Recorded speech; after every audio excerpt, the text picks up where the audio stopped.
marco de los 45 años del Instituto de Investigaciones Antropológicas, iniciamos hoy la jornada Archivo y Memoria.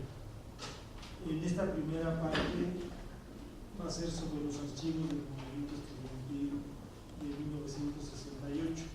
Para mí es un gran gusto poder presentar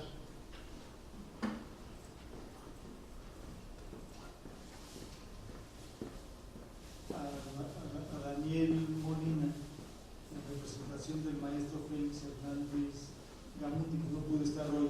Él era un activista del movimiento estudiantil de 68, fundador de la revista Punto Crítico y del semanario Correo de la Voz, integrante del Comité 68 Pro Libertades Democráticas.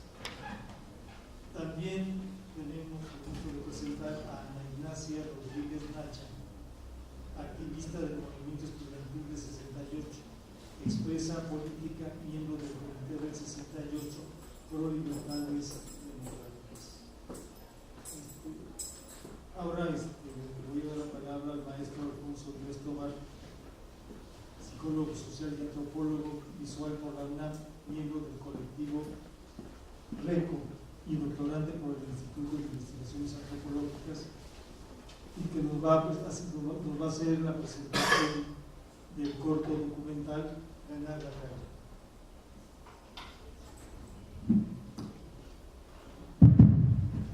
Buenos días, gracias a todas y a todos por acompañarnos el día de hoy. Efectivamente es una presentación muy especial para el colectivo, para el equipo que hicimos este trabajo documental llamado Ganar la Calle, porque además de que buena parte de ese equipo salió de esta universidad, tuvimos la oportunidad de trabajar con personas pues sumamente entrañables, sumamente respetables e importantes para nosotros, como son los miembros del Comité 68.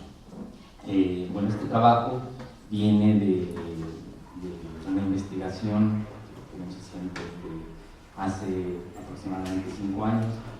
No fue hace 5 años que conocí al Comité 68, al Comité 68 lo conocí hace 25, 26 años, que fue a mi primer marcha el 2 de octubre, cuando estaba en mis épocas de CCH. Ahí conocí al comité, eran siempre los que iban adelante encabezando las marchas, los que iban ganando, y que bueno, también eran los mismos que marchaban y que siguen marchando los 10 de junio.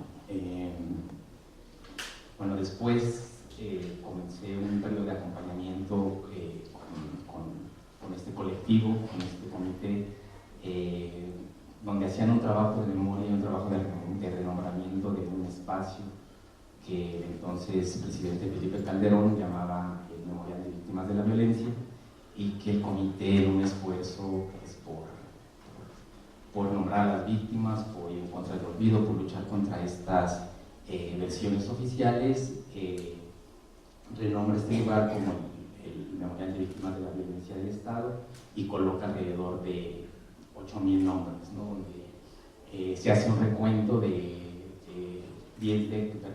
5 décadas de abusos de parte del Estado mexicano, y bueno, que se consolida como un gran esfuerzo para apelar a estos procesos de memoria. Lo que vamos a ver a continuación es un corto documental de 12 minutos que lo que pretende es justamente reflejar el trabajo que ha hecho el Comité 68, hablar del archivo histórico, mostrar el archivo histórico que tienen ellos, y sobre todo trabajar con los testimonios de los participantes, ¿no? Lo que queríamos mostrar no era una versión tradicional, una versión que se hiciera el recuento del 68, esos pues ya ha habido varios, ¿no? Ya ha habido estas reflexiones donde se fijan coordenadas espaciotemporales muy claras que más que servir a la memoria sirven a la historia. Entonces lo que queríamos recuperar en este trabajo documental pues era esa versión de la memoria, esa versión donde más que necesita fechas en específicas, lo que se necesita son significados, lo que se necesita son pues testimonios, lo que se necesita es que pues estos personas que son los protagonistas y que al final de cuentas son los sobrevivientes de esta época, pues nos hablen y nos den su testimonio, ¿no? Entonces, pues sin más los dejaremos ya con la proyección de este documental y ahorita platicamos. Gracias.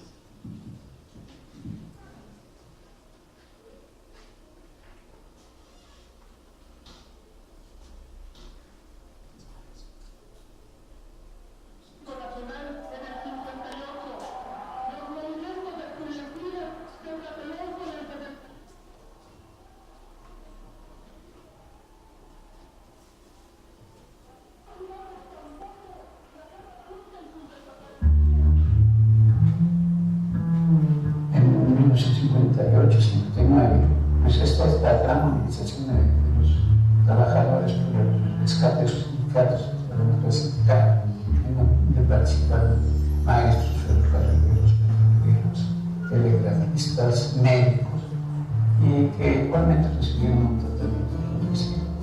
Precisamente por la liberación de los presos políticos es que encuentra su clínica el movimiento. O sea, hay una continuidad, hay una constante en las movilizaciones. El movimiento surge con las reivindicaciones democráticas. Como punto central tenía la libertad de los presos políticos, la modificación de la legislación represiva contenida en el artículo 145 de la Resolución Social, la destitución de los jefes policiales. Estas eran las demandas contidas en 6 puntos. Y podemos entender que se trataba básicamente de desmontar las herramientas represivas de un régimen autoritario, represivo, en medio de una sociedad igualmente autoritaria.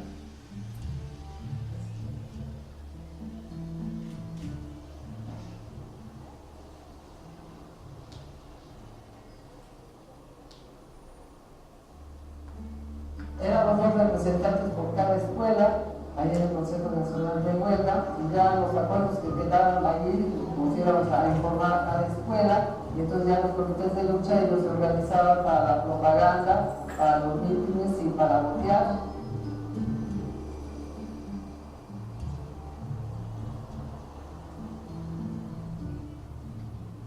A mí me preguntan qué fue lo que me politizó.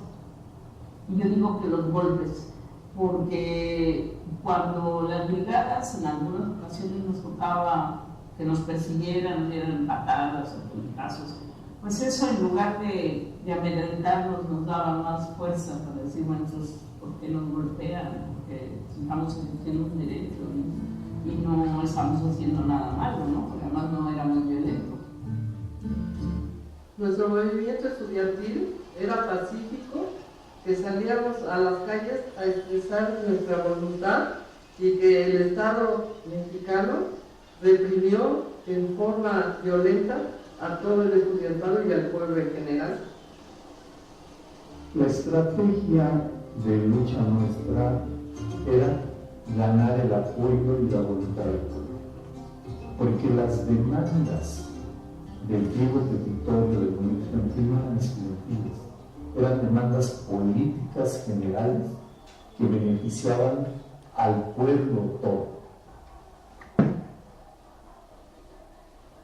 Que la gente entendiera cuál era el pliego petitorio y lo hiciera suyo. Cambió rápidamente el movimiento porque pues una situación muy sentida, la falta de canales de expresión democrática. Entonces pues se recurrió a lo que ha sido la constante de los luchas populares, que fue conquista de la calle. Todos los planteamientos del Consejo son tremendamente desafiantes.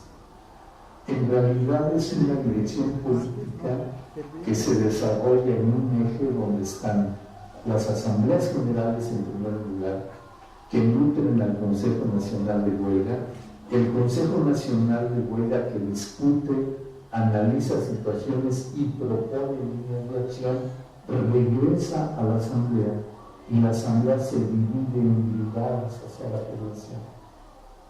Era el informar a la gente lo que estaba pasando, porque por todos es sabido que la mesa estaba vendida, que todo hablaba a favor del gobierno y ni conocía la información que nosotros transmitíamos. Se desarrolla una práctica donde diariamente se producen millones de volantes. La gente en las guardias de las escuelas aprende a producir arte gráfico y aprende serigrafía y aprendes a manejar el mimeógrafo y a redactar un volante, a imprimirlo y a repartirlo. Y se va dando este imbricamiento del movimiento con la gente en la calle. Se refleja en la actitud no tan solo de respeto, sino de apoyo y de alegría de la gente a la hora de que llegan las brigadas informativas. Les decíamos, nosotros somos estudiantes, venimos a hablar con ustedes porque el movimiento está aquí, pasa en la facultad y en todas las facultades, está pasando esto, de alguna forma tienen que informarse y es como lo estamos haciendo.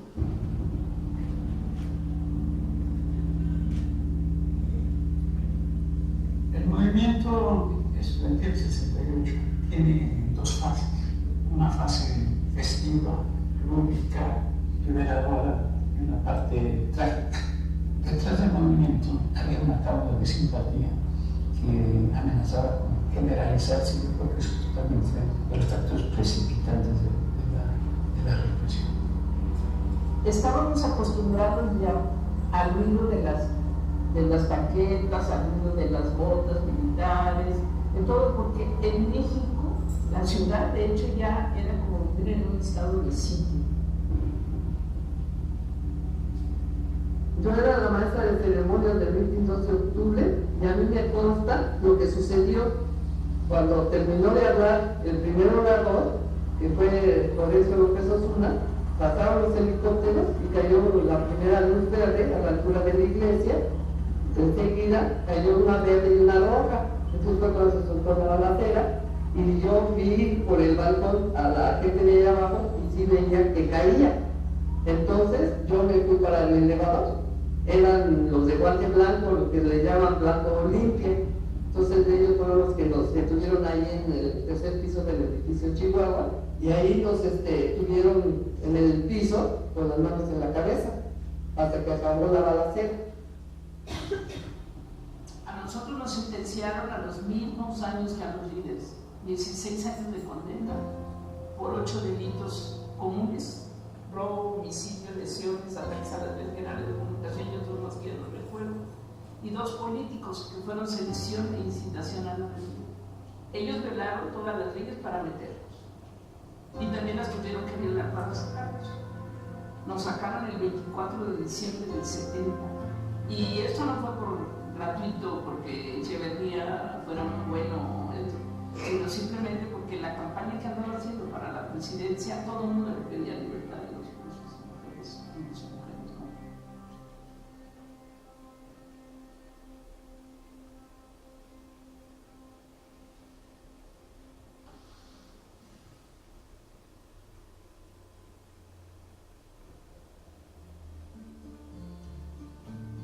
Estamos a 50 años de 1968 y lo fundamental de las demandas de entonces siguen vigentes. Prácticamente en más de la mitad del país, el 2 de octubre hay una movilización. Por muy chica o por muy grande hay una movilización. Se entiende qué sucedió y se tiene claro quién es el responsable. No hay duda que Díaz Ordaz y Luis Echeverría fueron los actores intelectuales de la represión estudiantil y muy especialmente la masacre de 2 de octubre. ¿Cómo se defiende que efectivamente fue una acción planeada, un seguimiento que se hizo para acabar a una parte de la población, en este caso pues eran los jóvenes? No fue hasta mucho después que se pudo configurar un delito de carácter internacional como es el genocidio de 2 de octubre. Para eso había que salir a las calles. No hay mayor forma de protección del colectivo que la masa, que el pueblo hecho movimiento. La marcha de 2 de octubre del pueblo, es de la gente, de las demandas, de las denuncias. Marchamos adelante porque son los grupos del 68 y que nos protegen y todo, pero ya no es nuestra la marcha. Ya la marcha de muchas causas, muchas luchas. Y en todas hemos estado presentes, ¿no? Hemos ganado en la calle conscientemente y con fuerza, con nuestros pasos, pero sobre todo con una congruencia.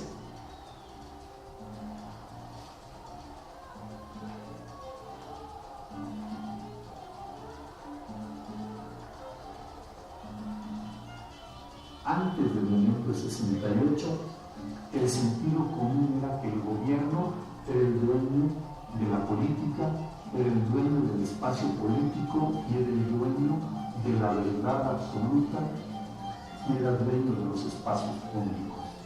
Y el nuevo sentido común que impone el movimiento del 68, la política, el destino del país y los espacios públicos le pertenecen al pueblo.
Como integrante del Comité 68 por las Libertades Democráticas, quisiera en un principio agradecer la invitación que nos han hecho a la presentación del documental de Alfonso Reyes. Tenemos por él un profundo respeto por su trabajo profesional, que hemos conocido y tenemos con él afinidades en cuanto al planteamiento de los problemas. Consideramos que la actividad documental que se expresa a través de este tipo de documentales es una manera de mantener vivo el recuerdo del 68, no como un acontecimiento luctuoso simplemente, sino como reconocimiento de un gran aumento de rebeldía, acompañado de libertad, de creación, de alegría, por combatir en una causa justa.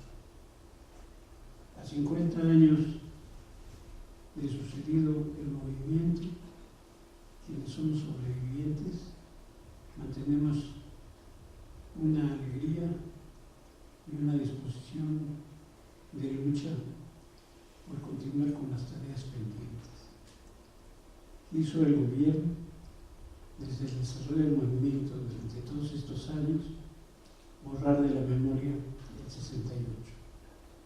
Sin embargo, la manifestación del 2 de octubre de este año, conmemorativa de los 50 años del aniversario del movimiento estudiantil popular del 68, es para quienes consideraba el gobierno, para quienes consideraba el Estado como derrotados, como una gran victoria.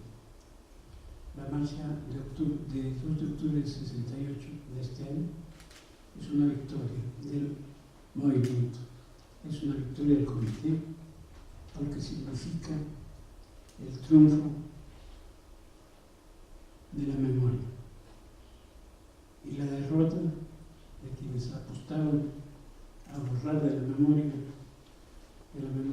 histórica de México al movimiento 68. no me queda sino agradecer al Instituto la invitación de participar en este foro y reiterar el compromiso del comité de continuar con esta movilización en favor de la verdad y de la justicia, porque la ruta de la reparación de las injusticias está completamente trazada con mucha precisión. Lo que necesitamos es la verdad. A partir de la verdad, la aplicación de la justicia. Solo en el momento en que tengamos la verdad y la justicia podrá hablarse de perdón. Por el momento, nosotros seguimos reiterando nuestra posición de que respecto al movimiento del 68, y en particular la matanza de Tlatelolco, no habrá ni perdón ni olvido. Muchas gracias. A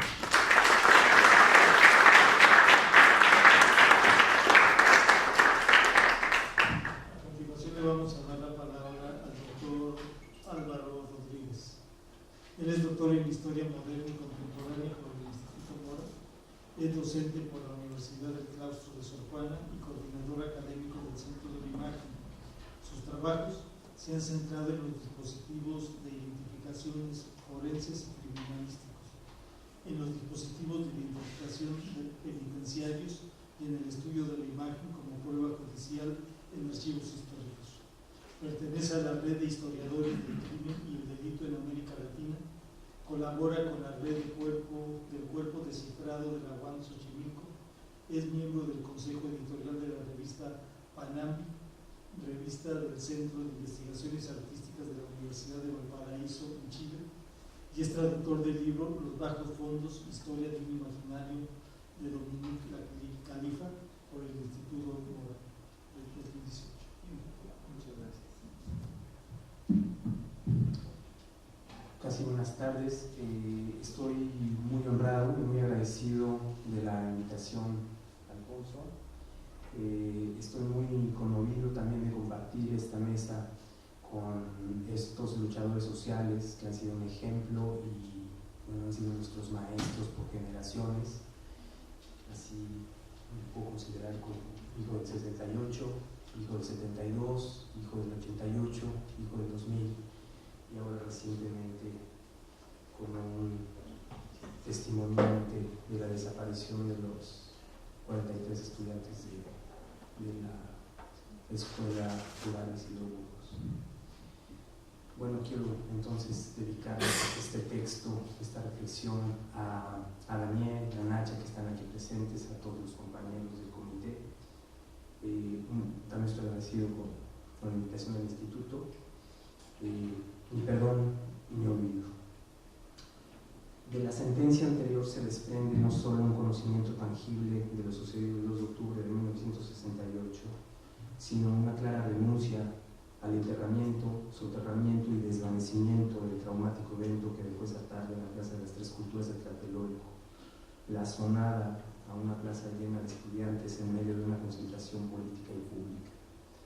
El modo en que se quiso silenciar el movimiento estudiantil, primero con asedios, amenazas, persecuciones y hostigamientos, terminaría por una avanzada estratégica de la calle que impulsaría sin retorno la domicilización de un trauma, de una rabia y de una conciencia social más larga y profunda de la que pudieron imaginarse aquellos jóvenes del Consejo General de Huelga.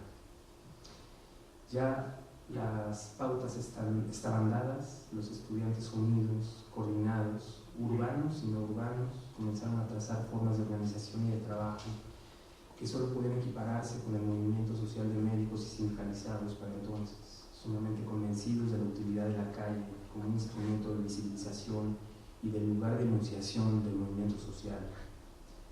Aunque en sus objetivos más precisos, el archivo emerge de un gesto de repositorio que permite acumular, clasificar y ordenar los discursos de los actores sociales, la noción de archivo tendría que pensarse en sus formas no institucionales, o dijéramos no oficiales, por aquellos quienes nos han permitido recurrir a diferentes estatutos de fuentes de primera mano no convencionales y que facultan la interpretación con cierta equidistancia de los elementos que conforman un acontecimiento como la masacre estudiantil.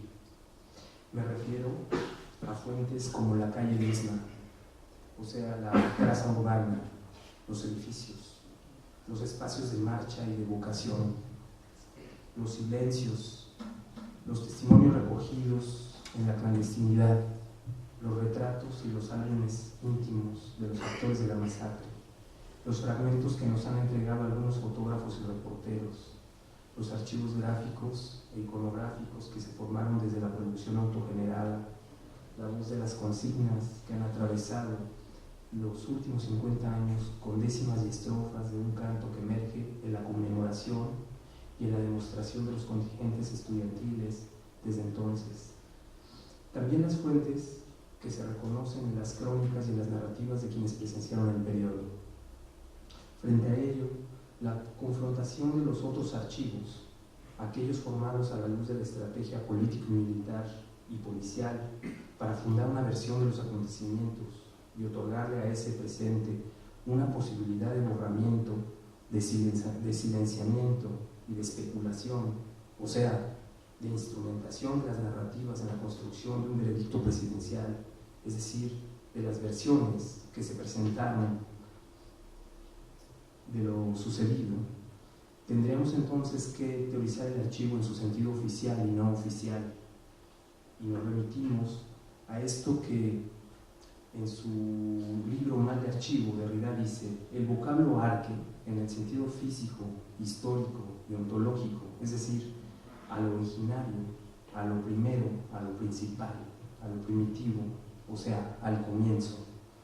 Pero aún más, y antes aún, archivo remite al arque en el sentido nomológico, al arque del mandato, como archivum o como archim latino, palabra que se emplea en singular, como se hacía en un principio francés como archivo, que se decía antaño en singular y en masculino, un archivo. El sentido de archivo, su solo sentido viene del arqueón griego, que quiere decir, en primer lugar, una casa, un domicilio, una dirección, la residencia de los magistrados superiores, los arcontes, los que mandaban. Hasta aquí la cita. En su sentido estricto, la formación de los archivos se vincula con la gran pretensión de reunir y de instrumentalizar el pasado desde un solo lugar, desde un panóptico, si fuese necesario. Pero no solo eso, los arcontes estatales son, ante todo, guardianes. No solo aseguran la seguridad física del depósito y del soporte, sino también les concede el derecho y la competencia hermenéuticas. Tienen el poder de interpretar los archivos.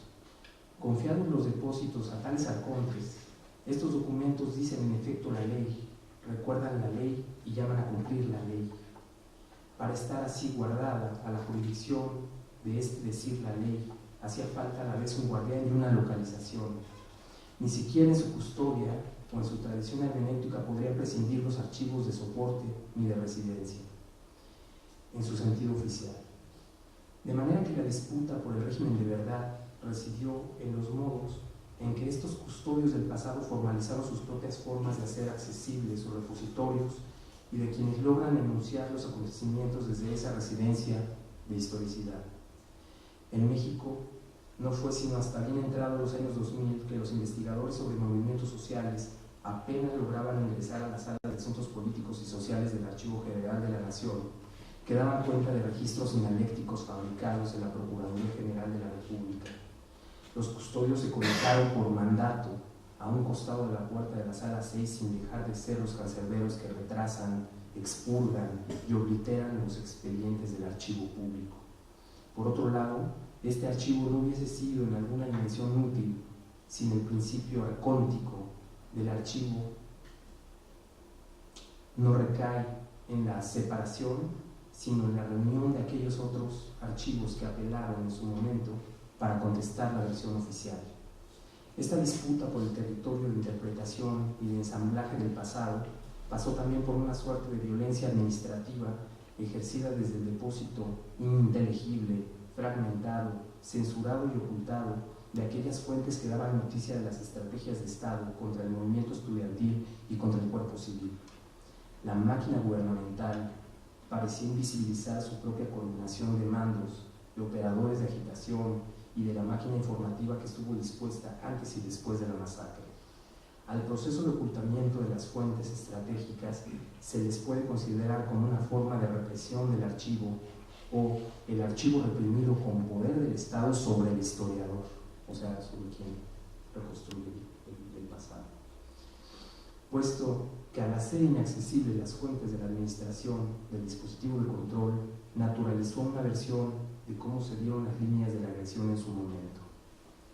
Establecer un escenario confuso y de terror mediado por una estrategia militar y policial coordinada se confrontó a un dispositivo de testimonios no oficiales que contrarrestaban la versión gubernamental desde otro archivo, aquel que se fundó en la calle, a través de carteles, volantes, fotografías, canciones, consignas y una idea muy clara de que la lucha contra el olvido se combate con la memoria histórica y que este archivo, en buena medida colectivo, forma parte del patrimonio material de los movimientos sociales del país.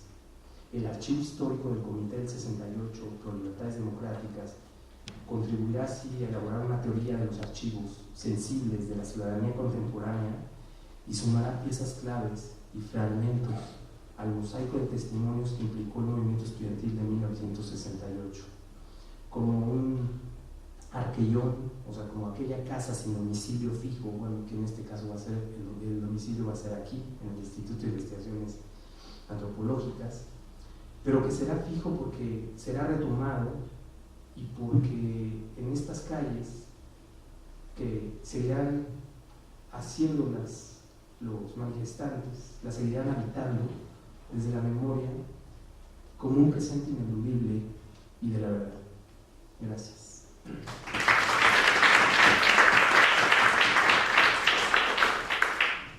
A continuación tiene la palabra Ana Ignacia Rodríguez. Gracias.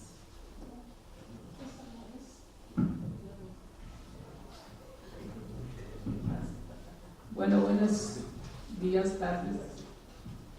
Antes que nada, les quiero agradecer al Instituto por permitirnos estar aquí y en especial a Alfonso, que ya de años ha sido un amigo, igual que su familia, pero más que nada yo le agradezco que haga este tipo de trabajo, porque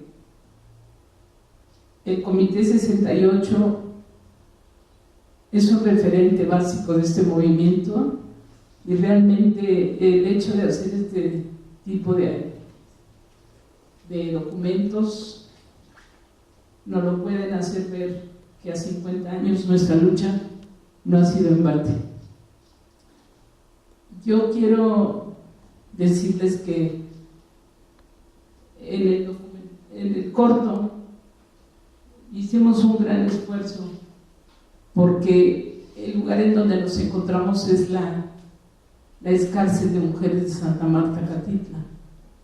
El conseguir el espacio pues no fue, yo creo que nada fácil, pero el entrar ahí y el estar compartiendo nuestra vida del pasado y esta vida pues fue un poco difícil.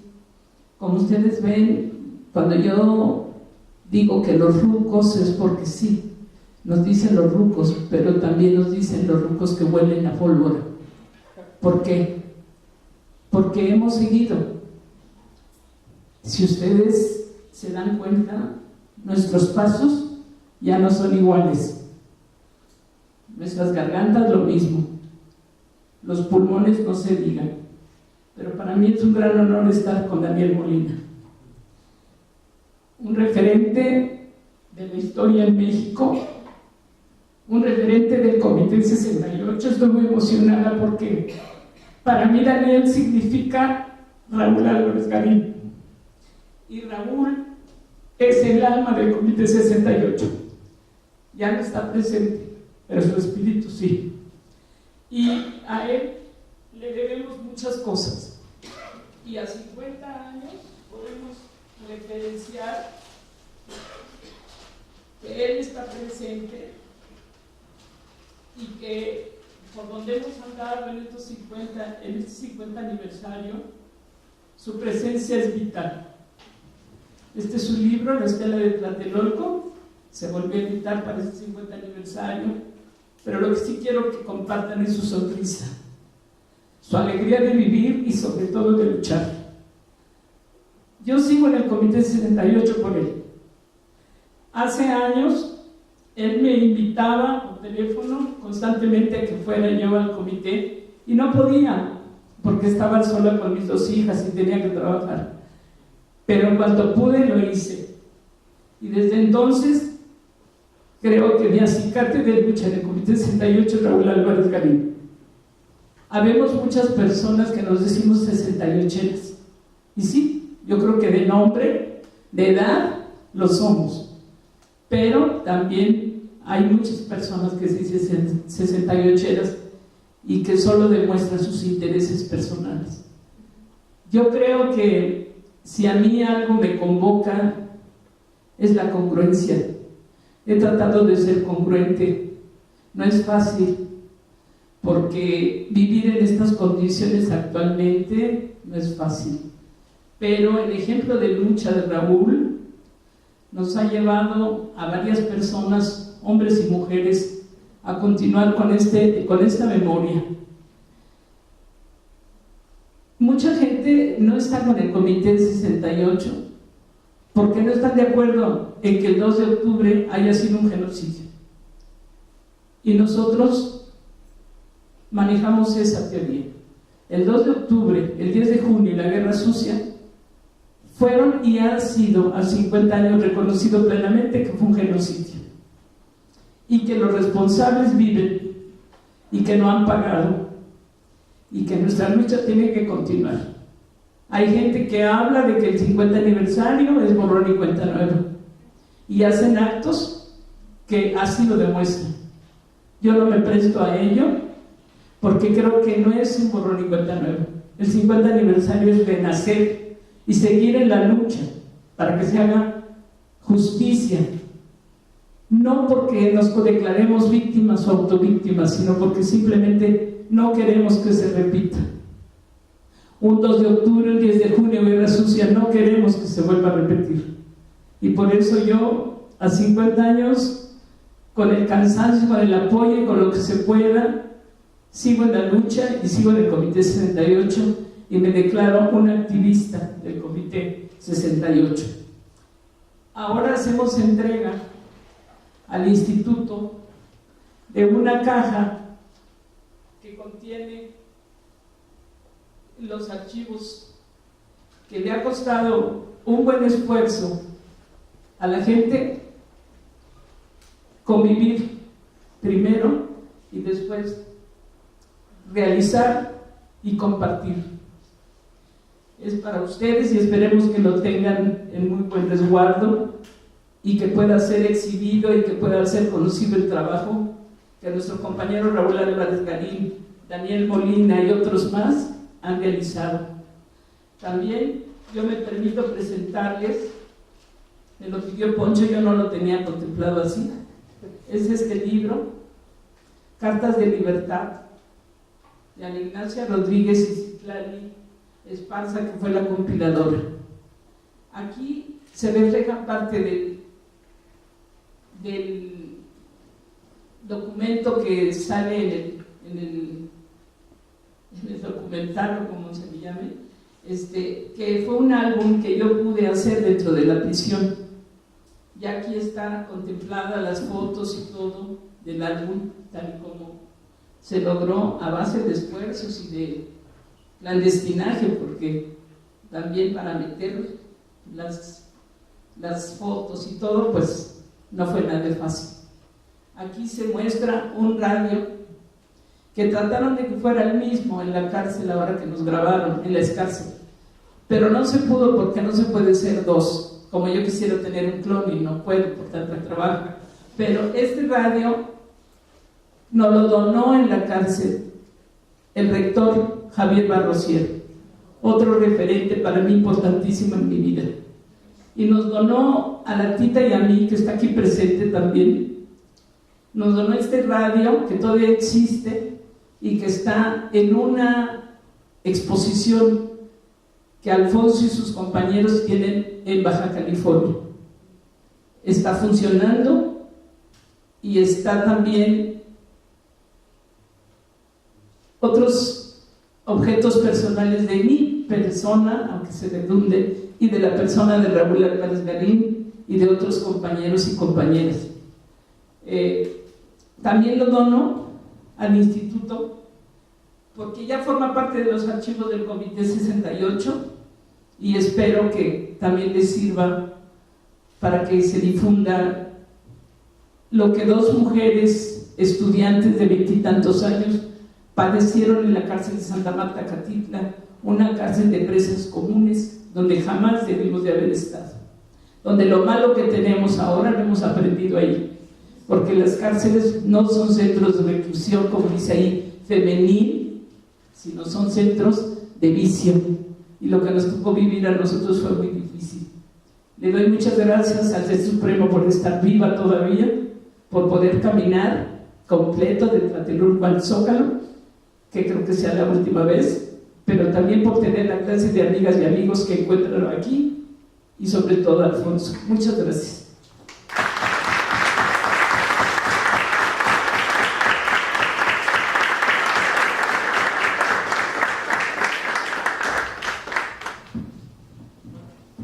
A nombre del Instituto de Investigaciones Antropológicas y de la UNAM, pues estamos muy agradecidos por habernos hecho el honor de darnos su archivo. Este archivo, como decía el doctor Álvaro Rodríguez, es un archivo que marca y va a dejar marca de lo que significó un primer movimiento estudiantil en nuestro país, que es el de 68, pero también, como decías, es el que va a marcar todas las relaciones de genocidio que ha vivido nuestro país desde el 68 hasta nuestros días. O sea, porque hay que reconocer que las violencias de Estado y el terrorismo de Estado en el que hemos sido inmersos por las políticas de varios gobiernos y de intereses ajenos, en donde los derechos, el Estado lo único que quiso tener son puros derechos y abandonar todas sus obligaciones. Y al abandonar sus obligaciones, pues es tierra de nadie. Y en esta tierra de nadie lo que se impone es una violencia de Estado permanentemente, y de la cual no hemos salido, ¿no? Entonces, estoy profundamente agradecido y conmovido de esta donación. Voy a leer el acuerdo. Porque esto que nos está dando en este momento, que es simbólico, no es la totalidad del archivo. El archivo en su totalidad, lo voy a leer, pues, Comité del 68, Instituto de Investigaciones Antropológicas, acuerdo de donación.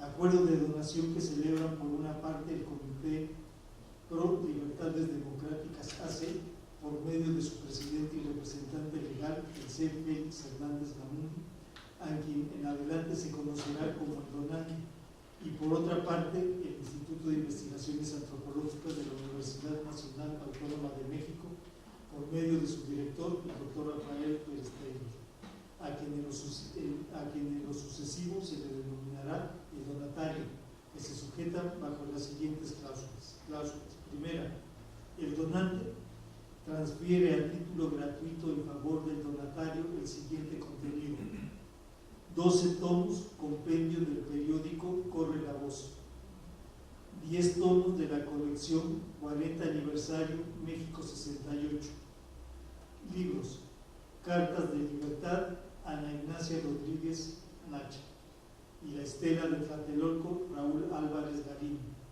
archivo digital, gráfica del 68, documentales y material audiovisual del Consejo Nacional de Huelva. Fotografías de diferentes autores vienen en una caja conmemorativa en 3 discos.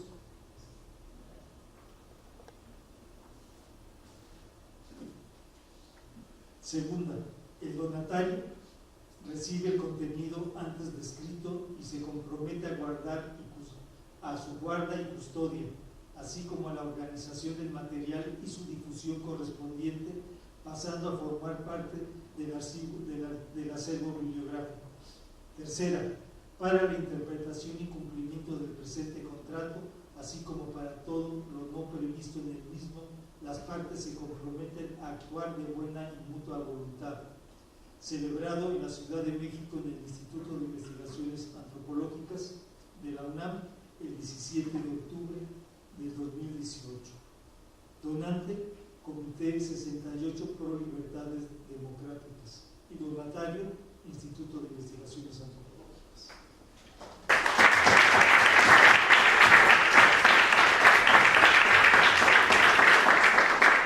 Vamos a pasar a la firma.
No sé si quiera, por parte del público, si alguien quiere hacer algún comentario, quiere decir algo. Me gustaría mucho. Bueno, buenas tardes. Yo soy Bernadette Sanabria, soy de la Central de Estudiantes Universitarios de la UNAM. Muchas gracias. Llevamos algún tiempo trabajando con el Comité 68 y también pues queremos felicitar a Alfonso por este trabajo del video documental. También pues celebramos que existan en la universidad estos espacios para resguardar la memoria, ¿no? A nosotros, como parte del movimiento estudiantil contemporáneo, pues sabemos que la memoria es un arma de lucha, ¿no? Es también nuestra guía en el andar cotidiano, ¿no? Volteamos para atrás y eso nos da esperanza y nos da también como un visos y es para saber hacia dónde caminamos. También nos da identidad y nos permite resignificar espacios, ¿no? Como ya lo mencionaron, la ciudad misma, pero también esta casa de estudios, ¿no? Y su propia historia. Y finalmente, pues, decirles que el 68, el espíritu del 68 sigue vivo, ¿no? En la lucha que damos los estudiantes y las estudiantes contra la represión, ¿no? Como se manifestó en los días pasados contra estos grupos porriles, ¿no? También exigiendo la democracia, los compañeros exigían democracia y libertades democráticas, y nosotros también continuamos exigiendo un país democrático, pero también una universidad democrática. Y pues con estas herramientas que finalmente nos dan, ¿no? Nos ayudan también a asumir nuestra propia historia y asumir la responsabilidad de seguirla y mantenerla viva, ¿no? Y de seguir luchando por una reforma universitaria emancipadora y por memoria, verdad y justicia, ¿no? Continuaremos que se haga justicia hasta que los culpables del genocidio sean condenados, y también pues continuaremos diciendo que el 2 de octubre no se olvida. Muchas gracias.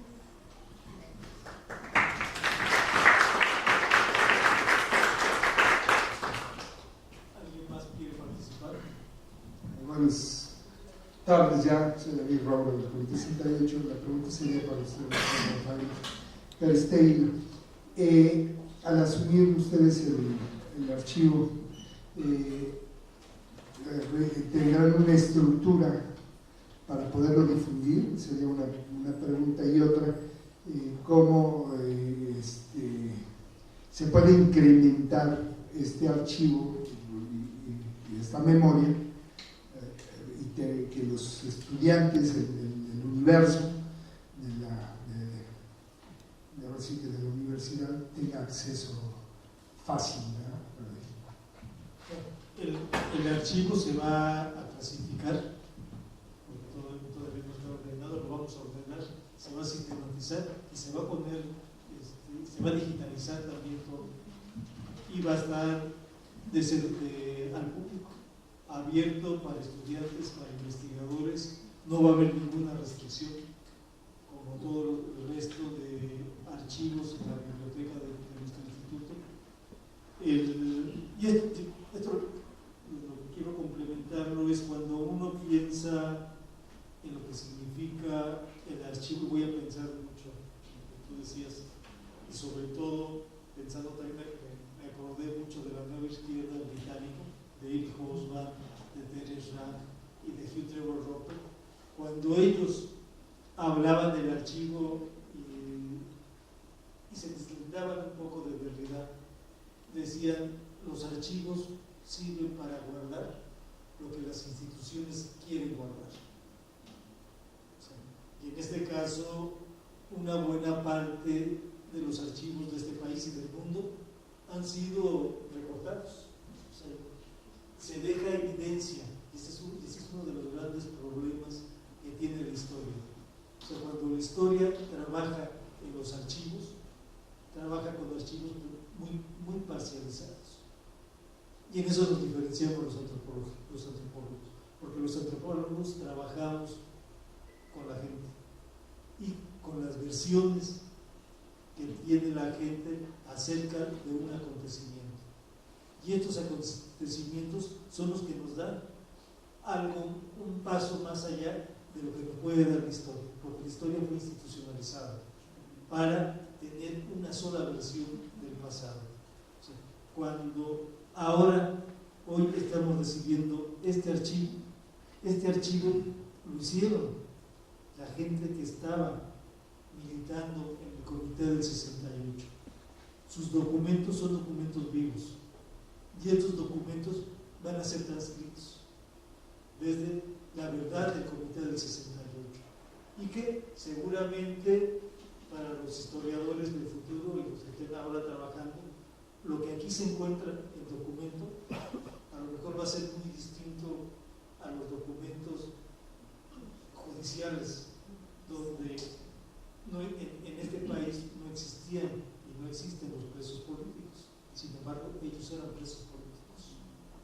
Y esta es una diferenciación que muchas veces los historiadores no logran diferenciar, y entonces se van a trabajar archivos como si fueran criminales, cuando lo que eran gentes que estaban pensando en el cambio social y en la transición social, no eran parte de los criminales del orden común. ¿Sí? Y yo creo que este archivo que hoy estamos recibiendo va a servir para generar esta distinción entre cuál fue el hecho real de lo que fue el movimiento 68 y lo que puedan decir estos archivos que han sido recortados, ¿no?, y expurgados por quienes quieren tener una sola versión del pasado, que es la que le conviene o la que le convenía, quiero pensar, al Estado y al gobierno que está por salir. Sí, bueno, yo quiero dar también parte de respuesta a la pregunta que nos acaba de hacer. Ya el doctor acaba de responder la mayor parte, sin embargo, este instituto se congratula al recibir este archivo porque no es letra muerta, al contrario, lo acaba de decir Nacha. Y esto es vivo, ¿no? Entonces, este instituto es antropología, esta universidad es pública y este archivo prácticamente queda abierto para consulta de todo aquel que quiera la información. A diferencia del Archivo General de la Nación, ellos tienen que cumplir un lineamiento. Nosotros, al tener en custodia este archivo, está abierto, es para análisis, es para seguir estudiando y no solo queda en lo que se está donando en este momento. Creo que el movimiento sigue, la lucha sigue y se generarán más documentos.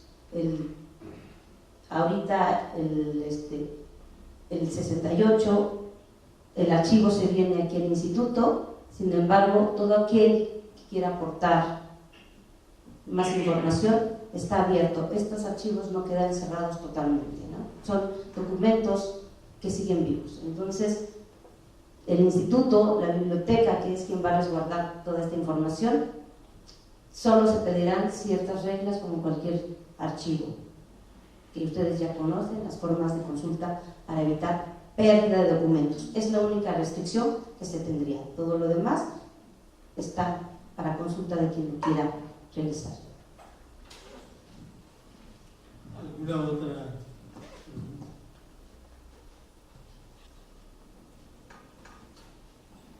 Me gustaría hacer un comentario sobre estas ideas que se han expresado acerca del debate por el pasado, el debate por establecer la verdad histórica. Como en Ayotzinapa, en donde se pretende imponer una verdad histórica y se dice que los estudiantes fueron asesinados por razones de oposición a un cacicato local, se está eliminando de cualquier investigación posterior a los mandos políticos responsables de la desaparición de Ayotzinapa. En ese sentido, nosotros pensamos que el castigo de los culpables de los crímenes de Estado debe llevarse a sus más altos niveles, de acuerdo con un sistema de atribución de responsabilidades con el esquema de la cadena de mandos.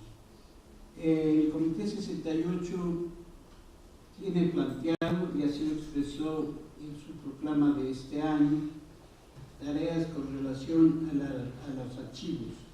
Simplemente me gustaría leer el punto 5 de nuestras demandas actuales, donde dice, se demanda que se abran los archivos al respecto de la Secretaría de la Defensa y del Estado Mayor Presidencial, así como los detalles. Es decir, hay archivos oficiales, hay archivos institucionales que son los que pretenden censurarse, que son los que pretenden ocultarse, pero hay también esfuerzos como el que patrocina este Instituto de Investigaciones Antropológicas, que trata de establecer la verdad a partir de los testimonios de quienes han participado directamente en los acontecimientos.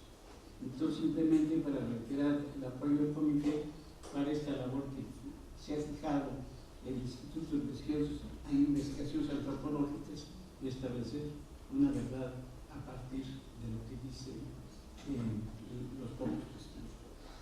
Porque es falso que la historia la escriban los vencedores.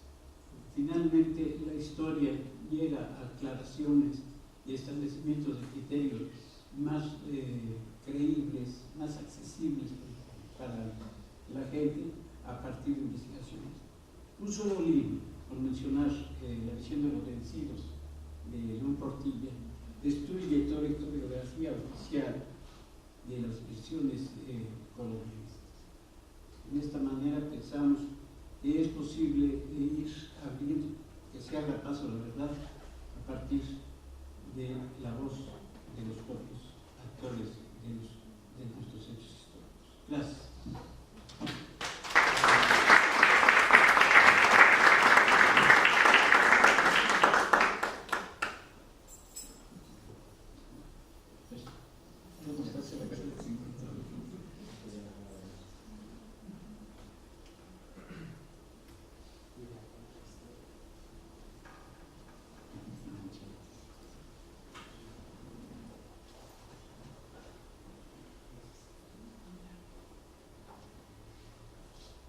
Bueno, pues damos por terminada nuestra sesión de esta mañana.